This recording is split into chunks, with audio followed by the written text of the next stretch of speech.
ஓம் சாந்தி 4/9/2024 B.K. Surajbhai அவர்கள் mount Abu, Rajasthan. சுயம் பகவான் கூறுகின்றார் என்னவென்றால், குழந்தைகளை, எந்த அளவிற்கு நான் உயர்ந்த பார்வையில் உங்களை நான் பார்க்கின்றேனோ அந்த அளவிற்கு நீங்கள் உங்களை உயர்ந்த பார்வையில் பார்ப்பதில்லை என்று நான் உங்களை புரிந்து கொண்டிருக்கின்றேன். அந்த அளவிற்கு உங்களை நீங்கள் புரிந்து கொள்வதில்லை என்று கூறுகின்றார். எவ்வளவு பெரிய சௌபாக்கியம் நம்முடைய வாழ்க்கை என்பதை பாருங்கள். சுயம் பகவான் பாடத்தை கற்பிக்கின்றார். நம் முன்னால் அமர்ந்து கொண்டு நமக்கு ஞான ரத்தினங்களை வழங்குகின்றார். நீங்கள் யார், எப்படிப்பட்டவர்கள் என்பதை புரிய வைக்கின்றார். இந்த சிருஷ்டியின் ஆதார மூர்த்திகள் நீங்கள் ஆவீர்கள். 5 தத்துவங்களை தங்களுடைய கட்டுப்பாட்டில் கொண்டு வந்திருக்கின்றீர்கள், கொண்டு வரப் போகின்றீர்கள் என்றும் கூறுகின்றார். சமயத்தை மாற்றக்கூடிய சக்தி உங்களிடம் இருக்கின்றது என்று கூறுகின்றார். நீங்கள் மகானாத்மாக்கள் ஆவீர்கள் மற்றும் மிகுந்த சக்தி வாய்ந்தவர்கள் ஆவீர்கள். இது போன்ற ஸ்மிருதியை தினம்தோறும் பாபா நமக்கு நினைவுபடுத்திக் கொண்டே இருக்கின்றார்.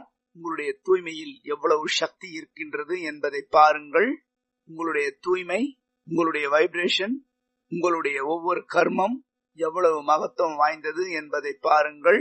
இந்த மனித சிருஷ்டியின் நீங்கள் ஹீரோ ஆக்டராக இருக்கின்றீர்கள். இவை அனைத்தையும் நீங்கள் அப்படியே ஏற்றுக்கொண்டே செல்லுங்கள். உங்களுடைய சோமானை அதிகரித்துக் கொண்டே செல்லுங்கள்.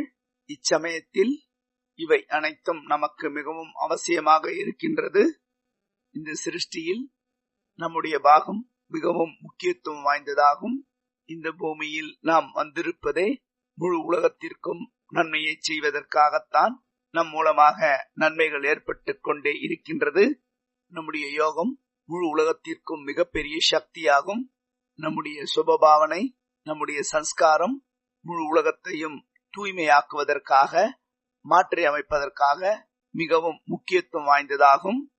நம்முடைய மகத்துவத்தை புரிந்து கொண்டே செல்லுங்கள். தன்னுடைய மகத்துவத்தை யார் புரிந்து கொண்டிருக்கின்றார்களோ அவர்கள் ஒரு பொழுதும் சிறு சிறு விஷயங்களுக்கு பின்னால் தங்களுடைய நேரத்தை வீணாக்க மாட்டார்கள்.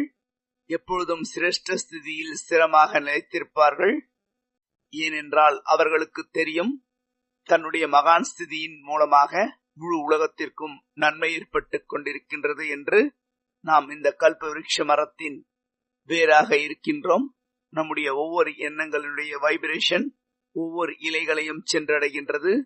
ஒவ்வொரு ஆத்மாக்களுக்கும் சக்தியை கொடுக்கின்றது. நம்முடைய தூய்மை தேவகுலத்தை சேர்ந்த ஆத்மாக்களை விழிப்படைய செய்விக்கின்றது. நம்முடைய யோகத்தின் வைப்ரேஷன் 5 தத்துவங்களையும் கிரகங்களையும் மாற்றி அமைக்கின்றது. தமோ பிரதான நிலையில் இருக்கக்கூடிய அனைத்தையும் சத்தோ பிரதானமாக மாற்றி அமைக்கின்றது. மனக்கண் மூலமாக ஒரு சித்திரத்தை உருவாக்குங்கள். என்னவென்றால், சுயம் பகவான் மேலே இருந்து நம்மை பார்த்து கொண்டிருக்கின்றார். எப்படி என்றால், என்னுடைய குழந்தை எனக்கு சமமாக இருக்கின்றது என்று. என்னுடைய குழந்தை எவ்வளவு நாள் இந்த சிருஷ்டியில் இருக்கின்றதோ அவ்வளவு நாள் இந்த சிருஷ்டி சிரேஷ்டமாக இருக்கின்றது. இந்த மனித சிருஷ்டிக்கு என்னுடைய குழந்தை வெளிச்சமாக இருக்கின்றது, சகாஷ் கொடுத்துக் கொண்டிருக்கின்றது என்ற பார்வையில் பார்க்கின்றார். இந்த மனித நேயம் மெதுமெதுவாக அழிந்து கொண்டே செல்கின்றது. ஒவ்வொரு ஆத்மாக்களின் மனோநிலையும் சீர்குலைந்து இருக்கின்றது. இவை அனைத்தையும் சரி செய்யக்கூடியவர்கள் என்னுடைய குழந்தைகள் என்று பாபா உயர்ந்த பார்வையில் பார்க்கின்றார். பாபா நமக்கு சக்திகளை வழங்குகின்றார். நம்மிடம் ஏதாவது குறை இருந்தால் அதை சரி செய்கின்றார். நீங்கள் இப்படிப்பட்டவர்கள் என்று பாபா நமக்கு நினைவுபடுத்துகின்றார். நாம் இப்படிப்பட்டவர்கள் அல்ல என்பதையும் புரிய வைக்கின்றார். நீங்கள் இதையெல்லாம் செய்யக்கூடாது என்பதையும் புரிய வைக்கின்றார். நீங்கள் முழு உலகத்திற்கும் நன்மையை செய்யக்கூடியவர்கள், முழு உலகமும் உங்களை பின்பற்றுகின்றது என்பதை கூறுகின்றார். உங்களுடைய ஒவ்வொரு கர்மங்களும் 2 யுகங்களுக்கு வழி காண்பிக்கின்றது. வழி காண்பிக்க கூடியவர்கள் நீங்கள்தான். உங்களை உலகமே பின்பற்றும். நீங்கள் லா மேக்கராக இருக்கின்றீர்கள். நீங்கள் தான் விதியை உருவாக்குகின்றவர்கள் என்று கூறுகின்றார். ஒருபோதும் சட்டத்தை நாம் மீறுவதில்லை. நம்முடைய மகான் தன்மையை நாம் புரிந்து கொள்ள வேண்டும். சோமானை அதிகரித்துக் கொண்டே செல்லுங்கள். அதாவது அதிக நேரம் சோமானில் நிலைத்திருங்கள்.